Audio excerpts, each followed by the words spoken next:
Hey everybody, Dalton Mack with Seconds Count Training Solutions, and I want to talk a little bit about statistics that you may see and statistics that you may not see when it comes to firearms and other crime-related or death-related statistics. I think this stuff's kind of interesting. Once you go to the websites, I'm not going to list them, just like the FBI is where I pull the majority of this, and then like Statista that I'm looking at now for the natural disasters stat that I'm going to have shortly. You can find all this stuff in an hour. It really doesn't take long in any of these categories. But so for now, my source is just going to be, bro, trust me. Okay, so all this stuff is sourceable though. So the reason I want to talk about it is, why do I carry a firearm? Why do I have some preparations on hand? Why do I want to make sure that my family is safe? Why do I take an active effort to make sure that my family and myself are safe no matter where we're going? It may seem like a lot to some people. That's the point. It's supposed to be extra effort. There's a reason why, this is a crappy analogy, but there's a difference between an average college athlete and LeBron James. There's a difference between an average football guy and whoever big football name guy is. I don't follow sports that much, my bad. But it's the work they put in, it's the stuff that they do extra. There's a reason why they have a better chance at getting where they're trying to go. So that's one of the reasons why I take this stuff kind of serious. And the numbers that I'm going to talk about here in a minute will make that clear. A lot of this is from 2023, where all the data has been able to be compiled. Some of this is within the last 2 years. I'll try to make the distinction of when and where that comes into play. And then one of them is from 2024. So gun deaths in 2023, this one I want to hit right out the gate. This one comes with a lot of scrutiny and a lot of twisting the narrative one way or the other. Here's the reality. The reality is that in the year of 2023, approximately 46,000 people were killed via firearm.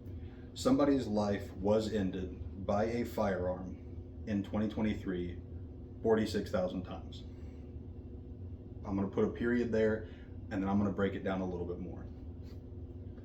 That could be anything, ranging from improperly secured firearms that a child got a hold of, child on child, accidental discharges, negligent discharges. Those statistics you can find in there. I only broke them down in a few, two categories that I have here. Easier ones to talk about are the fact that 58% of that 46,000, so roughly 27,000 people, took their own life via firearm.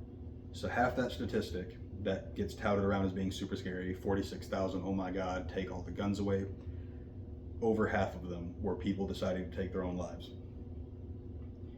Roughly 17,000 were murder.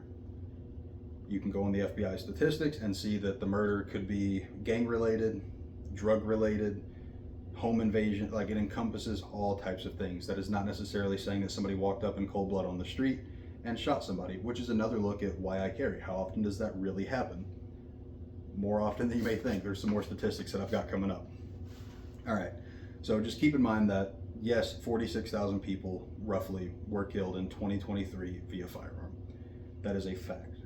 Look, when you break it down and you don't just look at that raw emotionally charged number for political gain, you can see over half of them were people that decided to take their own lives, and there was another 17,000 where you could break it down even as far as who would have been allowed to own a gun. There was no statistics stating how many background check, lawful persons who are responsible firearm owners were involved in a murder. There's not a lot of data on that, so take that how you will. Roughly in the last 2 years, that's kind of how I had to set it up. I couldn't tell from the numbers if 2024, all of it is included in this, but roughly within the last 2 years, home invasions while somebody is not home, so burglaries, are, 136,000 roughly in the day, and about 117,000 at night, with the main things being stolen, being currency, clothing, and consumables. So there's an interesting fact. I thought it was interesting that more home invasions occur during the day than at night. Thought that was a cool stat. And again, remember, this is while somebody is not home. The amount while somebody is home, as in robberies, is, I have this over here, while somebody is home in the last 2 years, it has been in a commercial home about 24,000, a residential home at about 20,000, so roughly about 48,000, give or take, occur while somebody is home during a robbery. Another one for that is on the highway, so while driving, stoplights, red lights, made a wrong turn into the wrong neighborhood, approximately 45,000 robberies occur. about 8,000 robberies happen in convenience stores and about 5,000 in gas stations. I thought that was an interesting statistic as well, that you're more likely to be robbed on the highway than you are in a gas station or convenience store. I thought that was interesting.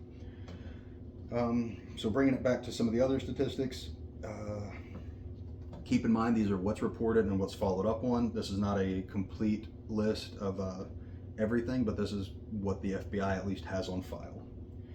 In the last 2 years approximately, there have been roughly 1 million assaults. So that is a physical altercation between two individuals, with the majority being male involved. Male-led assaults would be male and male or male and female assaults. So that's another reason why you just need to be a little more safe, be a little more cautious about where you go, because a million times, I think the number, I'll see if it's still up. I believe it was like an 80-20 split between males and females for this specific thing. Anyway, I'm going to go ahead and get off that, but I believe it was about an 80-20 split.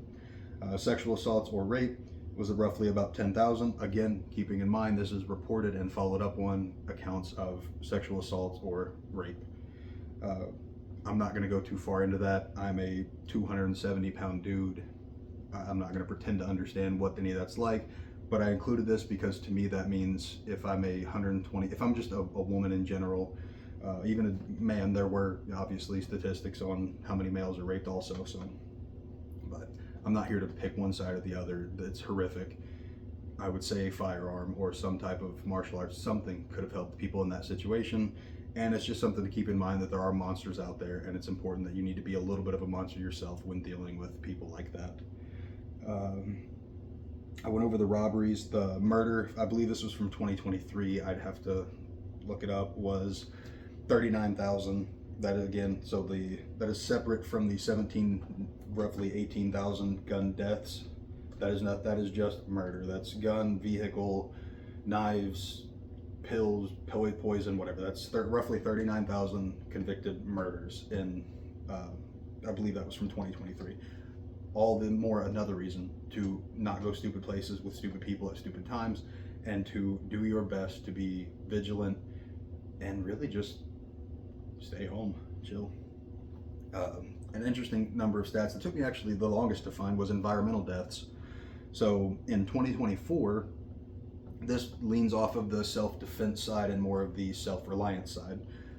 In 2024, there were approximately 1,000 wildfire, heat wave, or drought deaths in the United States, followed next by tropical cyclones.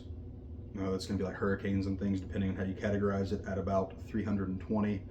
Severe convective storms at just under 100. Winter storms and cold waves at also just under 100. And then flash floods or floods in general at 27, for a total of roughly about 1,500 environmental deaths in 2024. I thought that statistic was interesting.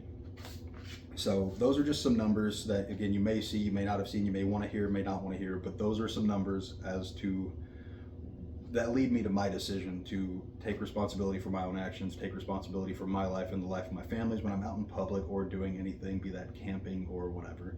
We get wrapped up a lot of times in the sexiness of the lone gunman who saves everybody's life in Walmart. The reality is, get CPR certified, have some type of like life suction thing, learn the Heimlich maneuver, learn the basic things to keep your family alive, along with having some stuff like water and stuff in your car, blankets in your car, just things that can help you survive, have a better chance of survival in the environment. I just went over some environmental deaths. It doesn't get super specific, but I would imagine a handful of those would have been preventable.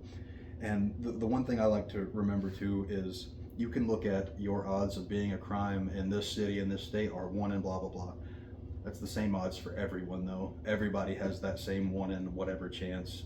I want my chances to be a little bit better by the choices that I make and the activities that I engage in. That's just kind of why I do what I do and why I teach what I teach, and why I may seem like a bit of a buzzkill to people, but there's just some activities I'm not going to participate in, especially now that I have a family that counts on me. But anyway, I just want to talk some numbers, get some stuff out there about misinformation and potentially misused information, like the amount of gun deaths. That one's important to me, obviously, because it gets ran with out of context. But anyway, as always, I'm Dalton Mack, Seconds Count Training Solutions. Be safe, be informed, and remember that seconds count.